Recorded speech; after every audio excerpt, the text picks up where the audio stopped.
സംബന്ധിച്ച് എന്തെങ്കിലും പരാതി ഉണ്ടെങ്കിൽ അത് 13 ദിവസത്തിനുള്ളിൽ പാർട്ടി നൽകണം. അല്ലാത്ത പക്ഷം അത് സ്വീകരിക്കില്ല.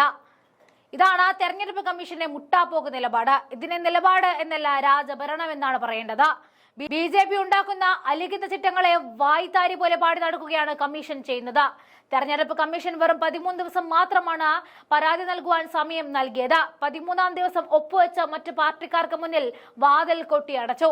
തദ്ദേശ സ്ഥാപന തെരഞ്ഞെടുപ്പിനുള്ള വോട്ടർ പട്ടികയിലെ പരാതികൾ പരിഹരിക്കപ്പെടുമോ എന്ന ആശങ്കയിൽ വോട്ടർമാരും പ്രതിപക്ഷ രാഷ്ട്രീയ പാർട്ടികളുമുണ്ട്.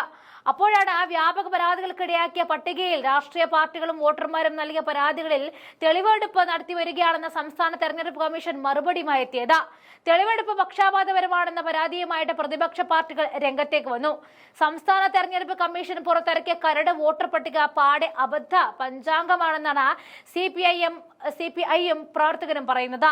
പുതിയതായി വോട്ടർമാരെ ചേർക്കാൻ വാർഡ്, ബൂത്ത് എന്നിവ മാറ്റി രേഖപ്പെടുത്തിയ വോട്ടർമാരുടെ പേരുകളെ കുറിച്ച് പരാതി പരിഗണിച്ച് തിരുത്തൽ വരിച്ചവരുടെയും സ്ഥലത്ത് ഇല്ലാത്തവരുടെയും പേരുകൾ ഒഴിവാക്കൽ എന്നിവയൊക്കെയാണ് തെളിവെടുപ്പ് നടക്കുന്നത് എന്ന് ഉദ്യോഗസ്ഥർ പറഞ്ഞിട്ടുണ്ട്.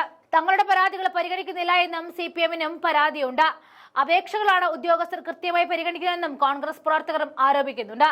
ജില്ലയിലെ എല്ലാ തദ്ദേശ സ്ഥാപനങ്ങളിലെയും വോട്ടർ പട്ടികയിൽ അപാകത പരിഹരിക്കാനുള്ള തെളിവെടുപ്പ് പ്രഹസനമാണെന്നും അവർ ആരോപിക്കുന്നുണ്ട്.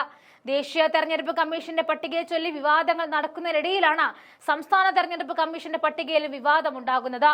ഓരോ രാഷ്ട്രീയ പാർട്ടികളും അവർക്ക് ലഭിക്കുന്ന ഉറപ്പുള്ള വോട്ടുകളിലാണ് തെറ്റുതിരുത്താൻ അപേക്ഷ നൽകിയിട്ടുള്ളത്. വ്യക്തമായ രാഷ്ട്രീയ കൂറില്ലാത്തവരെ പാർട്ടികൾ കൈയൊഴിയുകയാണ്. അവരിൽ കരട് പട്ടിക പരിശോധിച്ച് തെറ്റുതിരുത്താൻ അപേക്ഷ നൽകിയവർ നാമമാത്രമാണ്. അതിനാൽ ഇപ്പോൾ നടക്കുന്ന തെളിവെടുപ്പ് പൂർത്തിയായി പുതിയ പട്ടിക പുറത്തിറക്കിയാലും അത് ശുദ്ധമാകുമെന്ന് കരുതാനാകില്ല. വാർഡ് പുനഃസംഘടന വന്നതോടെ വോട്ടർമാരുടെ ബൂത്തും വാർഡും എല്ലാം മാറി മറിഞ്ഞു. വാർഡുകളുടെ അതിർത്തി പുനർനിർണയിച്ചതനുസരിച്ചല്ല വോട്ടർ പട്ടിക തയ്യാറാക്കൽ നടന്നത്. അതാണ് ആക്ഷേപത്തിന് വഴിവെച്ചത്. 13 ദിവസം മാത്രമാണ് അപേക്ഷ സമർപ്പിക്കാൻ അനുവദിച്ചത്. അതിനകം പട്ടിക പഠിച്ച് തിരുത്തലിനുള്ള അപേക്ഷ തയ്യാറാക്കാൻ സമയം ലഭിച്ചില്ല എന്നാണ് പാർട്ടിക്കാരുടെ പരാതി. വീണ്ടും സമയം അനുവദിക്കണമെന്ന ആവശ്യവും അവർ ഉന്നയിക്കുന്നുണ്ട്.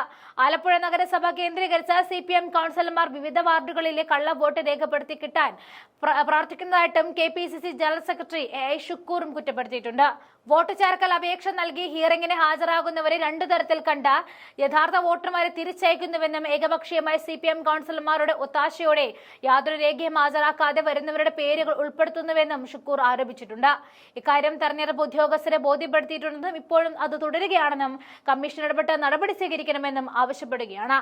ആലപ്പുഴയിൽ അറിയപ്പെടുന്ന CPM പ്രവർത്തകനായ വക്കീലിന്റെ വീട്ടിൽ അന്യമതക്കാരെ 13 പേരുടെ വോട്ടുകൾ ചേർത്തിട്ടുണ്ടെന്നാണ് ഷുക്കൂർ ചൂണ്ടിക്കാണിച്ചത്. ഇങ്ങനെ നിരവധി വീടുകളുടെ നമ്പറുകളിൽ അവിടുത്തെ താമസക്കാരല്ലാത്തവരുടെ പേര് വോട്ടർ പട്ടികയിൽ ചേർത്തിട്ടുണ്ടെന്നും ഷുക്കൂർ ആരോപിച്ചു.